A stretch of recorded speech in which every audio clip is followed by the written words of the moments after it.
আমরা হলো আশরাফুল মাখলুকাত, আল্লাহ সৃষ্টির ভিতরে শ্রেষ্ঠ আমরা মানুষ।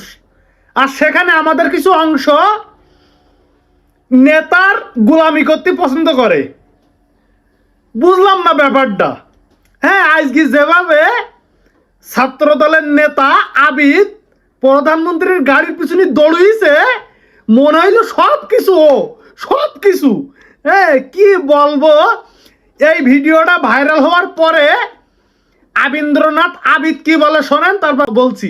ছড়িয়ে আমাদের ট্রল করার অপচেষ্টা করে যাচ্ছে যে প্রধানমন্ত্রীর গাড়ি পিছনে আমি দৌড়াচ্ছি। আসলে সেখানে কোনো প্রধানমন্ত্রীর গাড়ি ছিল না। আমি লেট করে বিশ্ববিদ্যালয়ে আসার কারণে আমি আমার জায়গায় যাওয়াটা আমার খুব জরুরি ছিল, যার ফলশ্রুতিতে আমি দ্রুততার জন্য আমি যে দৌড়ে ওই জায়গাটাতে যাওয়ার চেষ্টা করতেছিলাম। বিসমিল্লাহির রহমানির রহিম। প্রিয় বন্ধুগণ, আসসালামু আলাইকুম। আপনারা সকলেই জানেন আজকে ঢাকা বিশ্ববিদ্যালয়ের মাটিতে বাংলাদেশের প্রধানমন্ত্রী জনাব তারেক রহমান এসেছিলেন।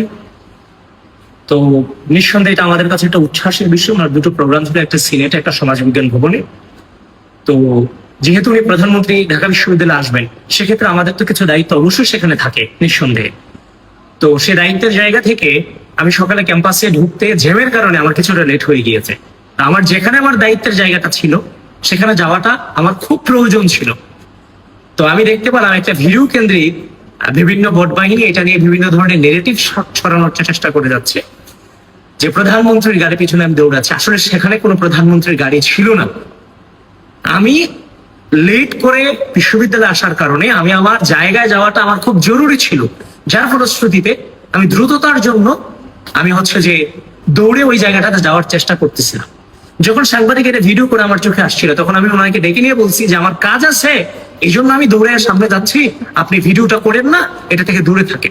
পরে দেখলাম সে সাংবাদিকই সে ভিডিও ছেড়ে দিচ্ছে বিভিন্ন নেগেটিভ দিয়ে যে আমি দৌড়াচ্ছি। একটু আগে দেখলাম যে জাকসুট এবি জুবাইর এটাকে পোস্ট করেছে। তখন তাকে আমি ফোন করেছি, ফোন করে জিজ্ঞেস করলাম যে এই ভিডিওর আশেপাশে কি প্রধানমন্ত্রীর গাড়ি আছে? বলেছে না, প্রধানমন্ত্রীর গাড়ি তো নাই। বললাম তাহলে কেন ছাড়লাম? বলেছে ভাই সবাই ছাড়ছে, এই জন্য ছাড়ছি। তখন তাকে যখন আমি বললাম, সে দুঃখ প্রকাশ করে ভিডিওটা ডিলিট করেছে। তাকে আমি ধন্যবাদ জানাই। তো এভাবে শিবিরের টপ টু বটম থেকে শুরু করে যত পেজ আছে, রাজনৈতিক ভাবে মোকাবেলা করতে ব্যর্থ হয়ে বিভিন্ন ধরনের এই পোস্ট গুলোকে যে আমাদের এই কার্যক্রমগুলোকে বিভিন্ন ভাবে বিভিন্ন পেজে নেগেটিভ ছড়িয়ে আমাদের ট্রল করার অপচেষ্টা করে যাচ্ছে। কিন্তু ঘটনা হচ্ছে আমি যখন দৌড়ে যাচ্ছি, সেখানে আমার দায়িত্বের জায়গা থেকে আমার ওইখানে যাওয়াটা প্রয়োজন, সেখানে আমি দৌড়ে সেখানে যাচ্ছিলাম।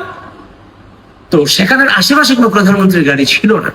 তো আপনি যে আমার দায়িত্ব পালনটা খুব জরুরি, সেখানে আপনারা আমাকে যাইতে দিবেন না? আমি কিভাবে সেখানে গেলাম সেটা নিয়ে আপনি নেগেটিভ দাঁড়া করাই দিলেন। আপনি জানেন সেটা, কিন্তু আপনার রিচের কারণে আপনি আমার নামে মিথ্যা প্রভাবনা ছড়াবেন। আরে ভাই, আমি যদি দৌড়াইও যাকে শখের প্রধানমন্ত্রী বানাইছি, যার জন্য আমরা চেষ্টা করেছি, যিনি বাংলাদেশের প্রধানমন্ত্রী হবে, আমরা আমাদের রাজনীতির জীবনে এটা স্বপ্ন দেখেছি, আমাদের স্বপ্ন পূরণ হয়েছে। আমরা যদি দৌড়াই তাহলে প্রধানমন্ত্রীর গাড়ির পিছনে দৌড়াই, আমরা তো কোনো যে রিক্সার পিছনে দৌড়াই না। এটা কেমন কথা, আজব ব্যাপার। মানুষ কিভাবে চলাফেরা করবে এটা পর্যন্ত রেস্ট্রিকশন দিয়ে ফেলতেছেন। মানে আমি মরে যাব, কিন্তু আমি এখান থেকে যে জায়গাটা অতিক্রম করতে পারবো না, আমাকে ধীরে ধীরে যেতে হবে, আমার কাছে থাকতে পারে না। প্রিয় বন্ধুগণ, আপনারা ভুল বুঝবেন না।